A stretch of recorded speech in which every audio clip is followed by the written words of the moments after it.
Hello, everyone. My name is Joanna, and today we will be discussing about an interesting topic, but also a sensitive topic, which is childhood trauma and its effect in adulthood. To introduce ourselves, I am part of Mitra, a warm, safe mental health space where we support individuals across ages through counseling, guidance, workshops, and well-being tools. Mind Mitra was founded in 2019 by counseling psychologist Ketki Kadamkelapure with a simple but powerful vision to make mental health care practical, compassionate, and stigma-free. We work with children, adolescents, adults, families, and professionals, both in India and internationally. And everything we do is rooted in understanding the human mind with kindness, not judgment. Today, we'll be talking about something that quietly shapes the adult we become, which is childhood trauma. Trauma isn't just physical injury, it is the emotional wounds we carry without realizing it. The shouted words, the silent treatment, the pressure, the comparisons, the responsibilities we weren't ready for. In many Indian homes, trauma hides under culturally accepted phrases like grow up, हमारे time में तो ये सब normal था, तुझे क्या पता, दुनिया क्या कहेंगे. None of these makes our parents bad parents. It just simply shows how emotional needs have never been taught across generations. So let's unpack what childhood trauma really is and how it silently follows into adulthood and how we can heal with compassion. So let's understand what exactly is childhood trauma. Childhood trauma is any experience that overwhelms a child's emotional system. What matters is not the size of the event, but the size of the impact on the child. A child can't think like an adult. They don't know how to regulate emotions, set boundaries, or understand complex situations. So, whatever happens, they internalize it as their fault or as the world being unsafe. A few of the examples in Indian households include neglect or emotional neglect, verbal shaming, physical punishment, comparison, parentification, chaotic family environments, and so on.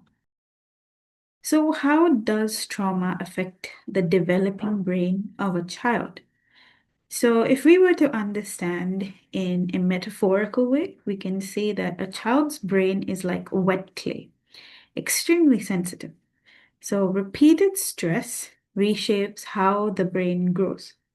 So, first we can see that the amygdala becomes overactive. So, this is the fear center. So, this is where all of the events that happen are stored in the amygdala. So, children in unsafe or unpredictable homes grow up into adults who are always alert, easily startled, anxious, expecting something to go wrong. Next is underactive prefrontal cortex, or as in given on the screen, PFC. So this prefrontal cortex is a part of the brain that helps in regulating planning, decision making, and impulse control. As adults, they may experience difficulty focusing, trouble in making decisions, and procrastinating, and also emotional outbursts. And in this situation, when this happens, the hippocampus, which is also another part of the brain, becomes stressed. And what happens is that this affects the memory and learning.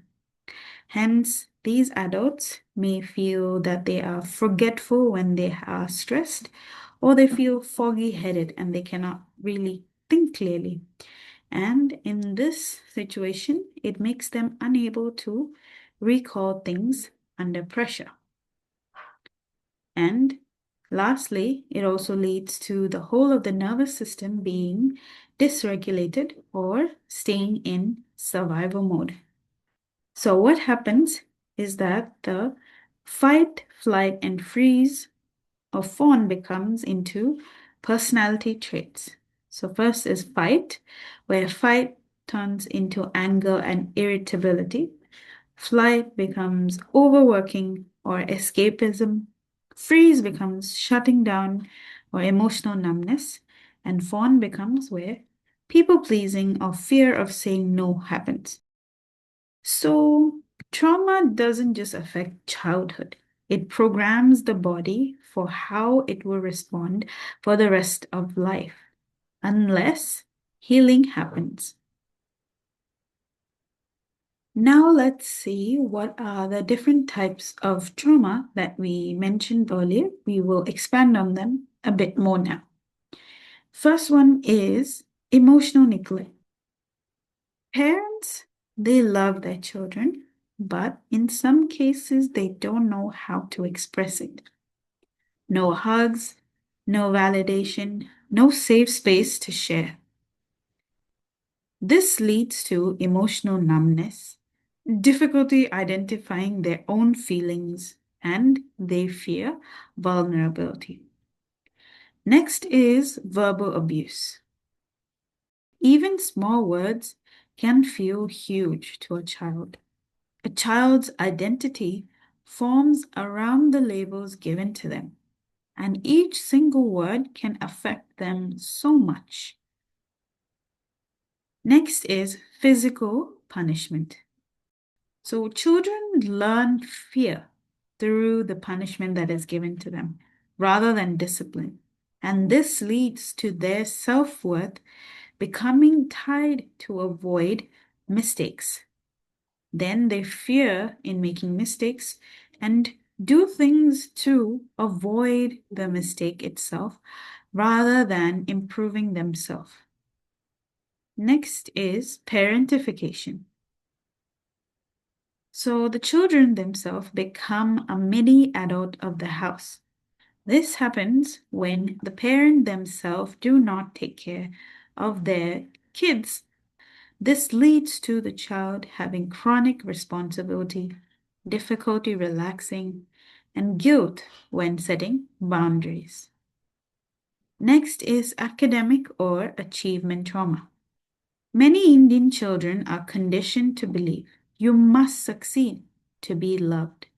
This becomes toxic perfectionism even in adulthood, where they feel that they will only be worthy of love and care only if they achieve the goals that their parents have set for them. Next is chaotic family households or environment. So violence, addictions, unpredictable parents. Children with households where there is violence, addictions, or parents who are unpredictable, they learn that safety is temporary and love is unstable. And so they are unable to function properly in their adulthood, and this also affects their mental state as well. Now let's see, how does childhood trauma appear in adulthood and what is its impact as the child grows to become an adult? There's a reason why many adults say, I don't know why I'm like this. I love deeply, but I can't trust. I hate conflicts. I lose myself in relationships. I feel guilty when I say no. These are not their own words, but it is trauma that is echoing. So let's see what is the way how trauma affects an adult. First one is relationship struggles. Relationship struggles can appear in the form of attracting emotionally unavailable partners, having fear of conflict, clinging or withdrawing, trauma bonding, confusing intensity with love. So this can be caused due to childhood having taught them that love is unpredictability. Next is low self-worth. When you're criticized or compared growing up, you internalize, I am not good enough. Next is emotional difficulties. These include anger outbursts, emotional shutdown, overthinking, anxiety, or avoiding difficult feelings. These come from a nervous system stuck in survival mode. Next is people pleasing. This comes in the way of the person wanting to avoid conflict or rejection, that they become a person that is agreeable beyond their own capacity, and they feel difficulty in saying no as well. Next is work challenges. So these can appear in the form of fear of failure, procrastination, burnout, overachieving to seek approval. Your self-worth itself becomes tied to performance. Next is physical symptoms. Trauma can be stored in the body and it creates tension, headaches, digestive issues, and chronic fatigue. Then we can see there is identity confusion. Children who are raised to suppress their own needs growing up may not know what they want, what they like, and what their boundaries are. So these are the ways how children who have gone through trauma in their childhood live, because this was how they were taught to survive and not how to live. And so this affects even in their adulthood how they function and they go about their day. Next, let's see, why is it that we don't recognize trauma in India? In India, trauma is almost invisible because the culture itself normalizes it. Firstly, we can see obedience is valued over emotional expression. So many adults grow up hearing, don't talk back, be quiet, respect your elders no matter what. Next, we can also see that mental health is misunderstood. Showing feelings are equated with weakness. And so many of the times you are told to keep quiet or suppress your emotions, not to express them. Next, also, parents, when they do these things, they also mean well. And so this makes the adults who were children once feel guilty for acknowledging the pain itself that they went through. And so they try to cover up. And so this becomes a form of a generational trauma as well.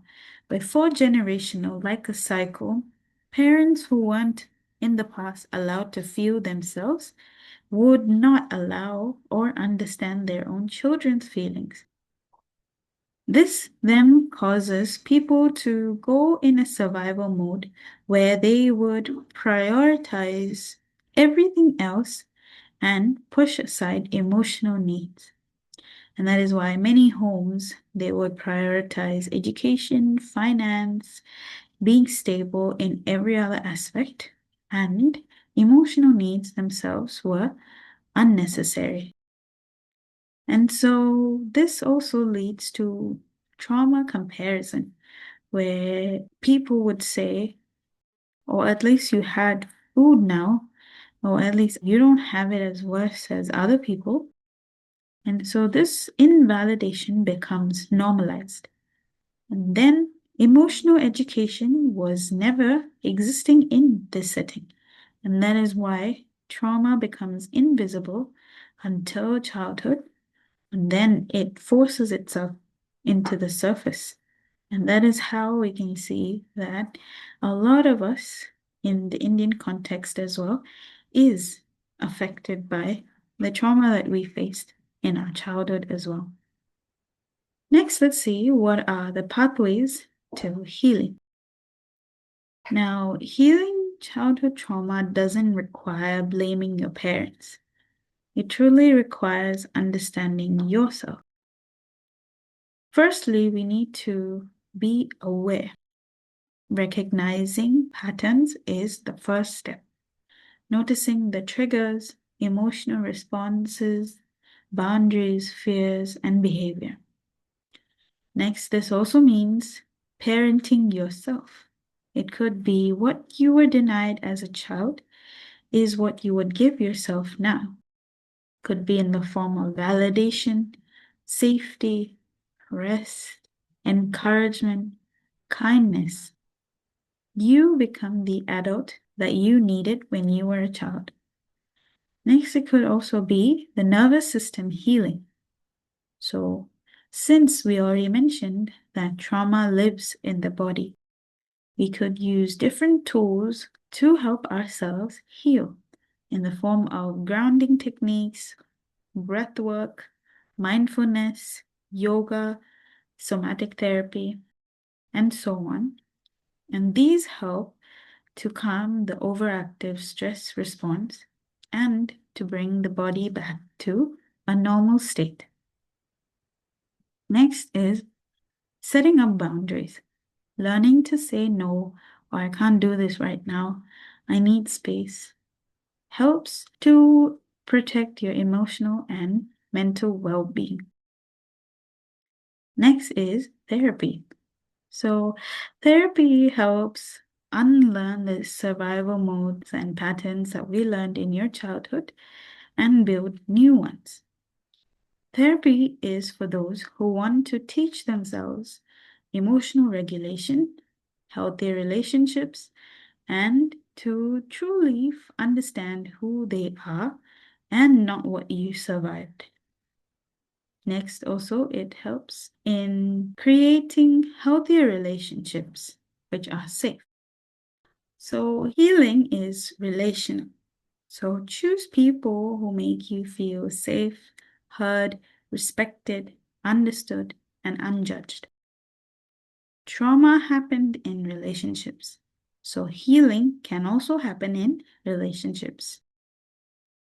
Lastly is to rewrite your own story. So trauma is just a chapter, not your whole book. So your adult self can choose differently. You are not defined by what hurt you. You are shaped by how you heal. So you survived what your younger self had no control over. But your healing is in your hands. So we can understand that childhood trauma would explain why certain things happened or why you do the things that you do now. But healing truly gives you the power to create new ones. So give yourself the power to grow, to rest, to unlearn, to rebuild, and to rewrite your story. Slowly, gently, and bravely. Healing is definitely not easy, but it is most certainly worth it. So I hope that you were able to understand yourself and your past self a bit more. But if you want to uncover more about yourself, or if you feel you would like help in recovering from your past trauma or any issues, please do reach out to us or to any other therapist as well. And I hope you were able to gain something from today's video that you could understand yourself a bit better and heal from your trauma of the past each step of the day. Thank you for listening and have a wonderful day ahead.